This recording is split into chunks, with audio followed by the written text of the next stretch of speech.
I'm Brett Henkel, and for our group, we were looking at the different damping coefficients for springs in the NASCAR cars. So, in the first case of Part A, we have a majorly over-damped system. And so here we plotted the graph of that, and you can see that no matter where you start, what position or what initial velocity, you will come to the equilibrium state. And it follows along the eigenvector that comes at a diagonal, kind of like that. Below that graph is a position versus time and a velocity versus time graph. And so we have this for each of the different cases, but analyzing that graph, we can see that with this high damping coefficient, almost immediately, the positive velocity that it was given is slowed down and it comes back to rest very quickly in less than 0.7 of a second, or sorry, in 1.4 of a second. But it's a pretty hard and abrupt initial impact.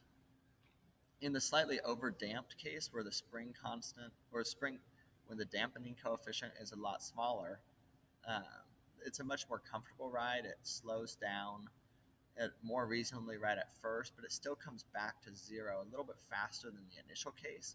You can see that we're getting closer and closer to spiraling on the graph, but that there are no oscillations. Case 3 is critically damped, so this is the last point where there's no spiraling, the highest or lowest that the damping coefficient can be. In this case, we return back to the equilibrium point where the position is equal to zero and the velocity is equal to zero as quickly as possible, in essentially around 0.7 of a second. You can see on this time graph here. That's about it for me. All right, so I'm Micah. I'm going to walk through the three graphs or the three sections we had for underdamped systems. So for case 4, it was just a slightly underdamped system. So our damping coefficient squared was just barely under that 4mK value.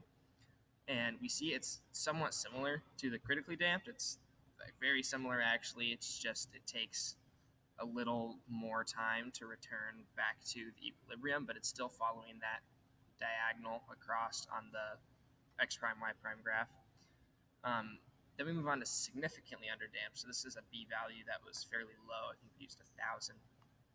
And as you can see, it goes away from that diagonal pattern and moves into that spiral, which we would expect to happen. And looking at its x and y versus time graph, we can see that the spring oscillates a few times before it returns to equilibrium, and it takes up to 2 seconds almost before it completely returns to equilibrium. And then for case 6 is where our B value was incredibly low. We reached 10, so it was pretty much undamped.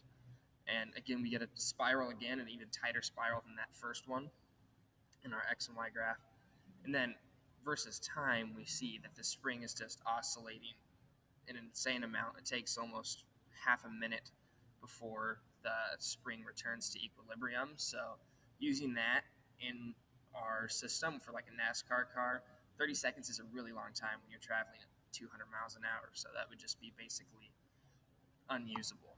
So overall, we think that a slightly overdamped system would probably work best for the springs and the shocks of a car because it returns to the equilibrium at a fairly decent pace, but not to the point where it's going to be like super jarring or anything.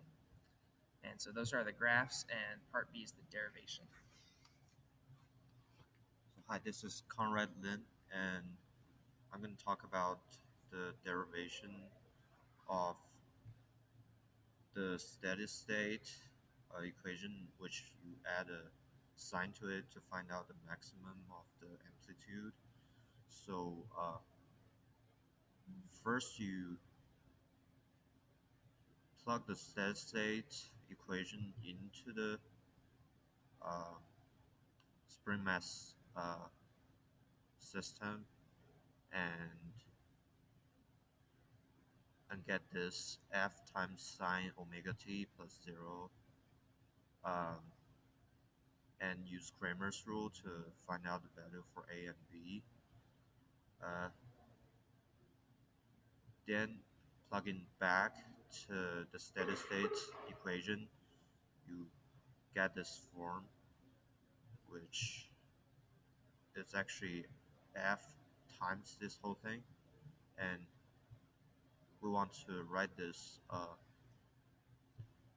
sine minus cosine thing into the one sine, one single sine form, uh, which is r times sine omega t plus phi, and we get the formula for how to get an r, and it turns out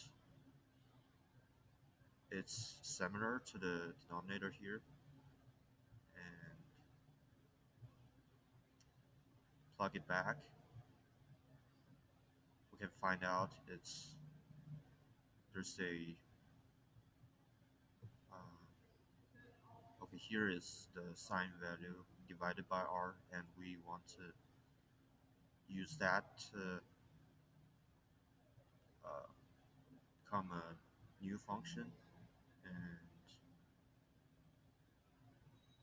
so that we can find the maximum value. And so in order to find the maximum value for this gain function, uh, we want to set the first derivative to 0. Uh, so the steps are here, and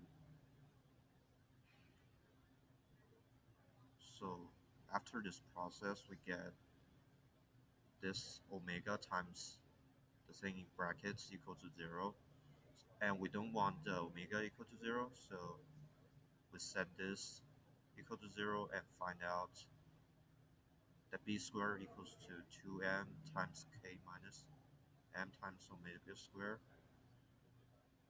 and we also find the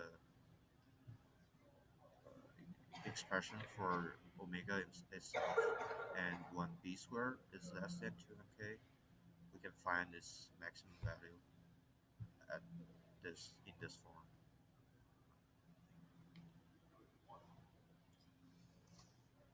So I'm Dylan. I'll be talking about part C here.